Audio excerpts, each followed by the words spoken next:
ជំរាបសួរខ្ញុំបាទឈ្មោះសុតសុផលជាគ្រូបង្រៀនថ្នាក់ទី1កនៅសាលាបឋមសិក្សាក្រៃដែលមានទីតាំងស្ថិតនៅភូមិក្រែកត្បូងឃុំក្រែកស្រុកពញាក្រែកខេត្តត្បូងឃ្មុំខ្ញុំបាទគឺជាគ្រូបង្រៀនម្នាក់ដែលបានបញ្ចប់ការសិក្សានៅសាលាគរុកោសល្យខេត្តកំពង់ចាមនៅក្នុងឆ្នាំ2014និងបានបញ្ចប់មធ្យមសិក្សាទុតិយភូមិនៅក្នុងឆ្នាំ2015បរិញ្ញាបត្រគណិតវិទ្យាក្នុងឆ្នាំ2019ព្រមទាំងបានសិក្សាទៅលើមុខវិជ្ជានានាដូចជាកុំព្យូទ័ររដ្ឋបាលនិងអ៊ីនធឺណិតឆ្នាំ2014 Microsoft Word Excel PowerPoint ឆ្នាំ2015និងភាសាអង់គ្លេស New Headway Elementary ក្នុងឆ្នាំ2020បានបង្រៀនអស់រយៈពេល11ឆ្នាំមកហើយបន្តិចទៀតនេះខ្ញុំនឹងបង្ហាញអំពីសកម្មភាពមួយចំនួនដែលទាក់ទងជាមួយនឹងការបង្រៀននិងរៀនរបស់ខ្ញុំបាទសូមអរគុណ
ដាក់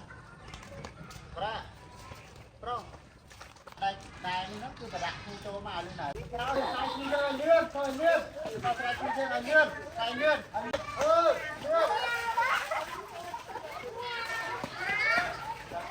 កូនត្រូវចាក់ដៃអស់គុណនឹងមិត្តភក្តិយើងចំណែកឯក្រុមកូនដែលចាញ់កូនត្រូវចាក់ដៃអត់ចាយមិត្តភក្តិយើងដូចគ្នាអញ្ចឹងណាតោះធ្វើស្មើគ្នាតែម្ដងលឿនហើយទទួលរាប់ដល់3ចាក់ដៃទាំងអស់គ្នាណាតោះត្រៀម1 2 3 1 2 3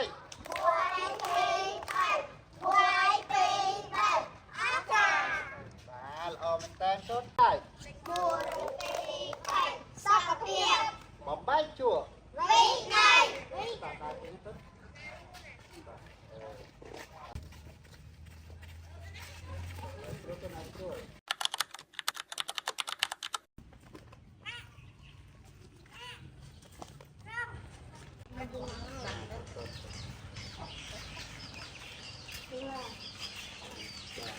Rồi,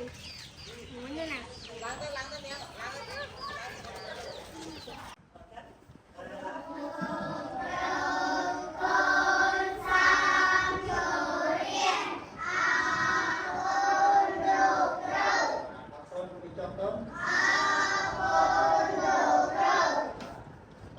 Bạn chắc mong được gặp đào thì mấy đêm này cho mày tốt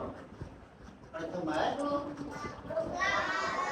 đấy thì luôn bạn tập nhất những ra đồng lâm đấy tập rồi hỏi và bất hai việc đi và làm này con nè tập ở lớp con trong là am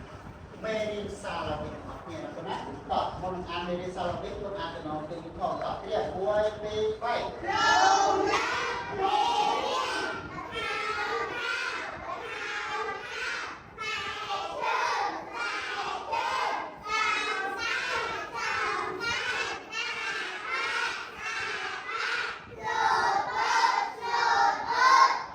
rút tiệp muối cho mày cồn mơ là con nát và đỏ phải thái ở lúc kia lên lớn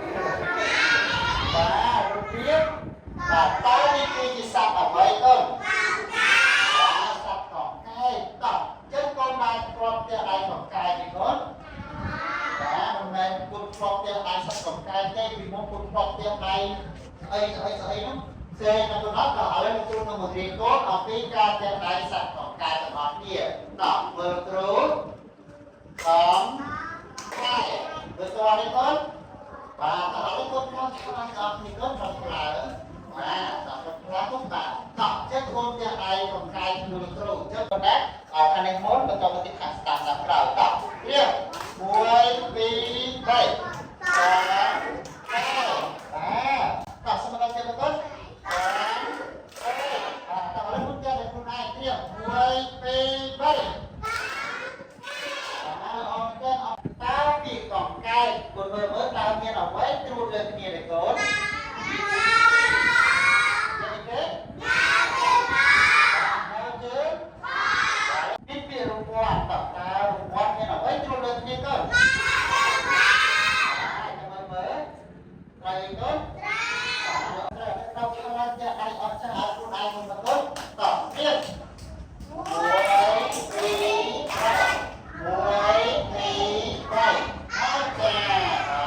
ក្រោយពីចប់មេរៀនយើងនឹងធ្វើលំហាត់មួយដល់ប៉ុណ្ណាលំហាត់របស់យើងជាលំហាត់អនុវត្តយើងមានម្ដងមានពុទ្ធណាមានណាទេឡើងខ្យល់បានបាទខ្យល់បាទយើងនឹងលេងល្បែងសិក្សាក្រោយពេលដែលយើងរៀនចប់ណាប៉ុណ្ណាតើល្បែងសិក្សារបស់យើងគឺតម្រៀបអក្សរតាមរូបភាពដល់គេពេញវិសាដល់គេពេញវិសាមើលគេរៀបយ៉ាងម៉េចណោះបាទប្រមូលគេរៀបអត់ចេញយើងឡើងរៀបម្ដងប៉ុណ្ណាតើអានថាយ៉ាងម៉េចកូនអានថាយ៉ាងម៉េចអានថាម៉េចតោះមិត្តភ័ក្ដិយើងអានត្រឹមត្រូវអីកូនត្រូវអត់បាទខ្ញុំអាចจะได้អាចារ្យមិត្តភ័ក្ដិយើងមួយពីចុងក្រោយខ្ញុំបាទពិតជាមានសេចក្តីសោមនស្សរីករាយជាខ្លាំងដែលបានខ្លាចជាគ្រូបង្រៀនម្នាក់ហើយខ្ញុំបាទនឹងសន្យាថាយកចំណេះដឹងដែលមានទៅបណ្ដុះបណ្ដាលសិស្សានុសិស្សទាំងអស់ដែលនៅសហគមន៍មួយនេះឲ្យមានភាពរីកចម្រើនទៅថ្ងៃអនាគតបាទវីដេអូរបស់ខ្ញុំត្រូវបានបញ្ចប់សូមអរគុណសូមជម្រាបលាពាក្យគ្រូមួយម៉ាន់ពិតមានតម្លៃ